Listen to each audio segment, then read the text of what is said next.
It begins quietly, almost unnoticed. A space once passed through without a second thought starts to shift.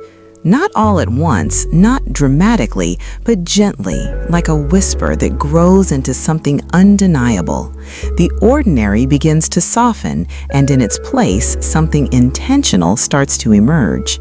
There is a certain kind of magic in transformation, not the kind that demands attention, but the kind that invites you in, the kind that makes you pause, even if just for a moment, and feel something you didn't expect to feel. Because beauty was never about size, it was never about excess, it has always been about presence.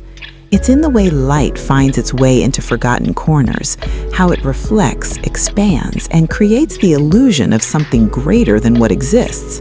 It's in the balance, the quiet symmetry that brings a sense of calm and feeling of arrival. And suddenly, what once felt small begins to feel infinite. Every detail starts to matter. Every texture, every surface, every subtle reflection becomes part of a larger story. A story not of luxury defined by cost, but of luxury defined by care, by thought, by the decision to elevate what already exists. Because transformation isn't about replacing, it's about revealing. It's about seeing potential where others see limits.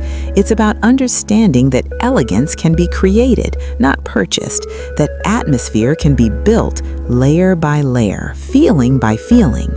And somewhere along the way, something shifts within. You don't just see the space differently, you experience it differently. There's a sense of calm now, a quiet confidence, a subtle invitation that says, you've arrived. Not somewhere else, but here, exactly where you are. And maybe that's what makes it powerful. Not the materials, not the design, but the emotion it carries, the way it welcomes, the way it holds space for stillness in a world that rarely slows down. Because in the end, transformation isn't just about what you create around you, it's about what it creates within you. A reminder that even the smallest spaces can hold the grandest feelings, that even the simplest beginnings can lead to something extraordinary. All it takes is vision and the courage to see things not as they are, but as they could be.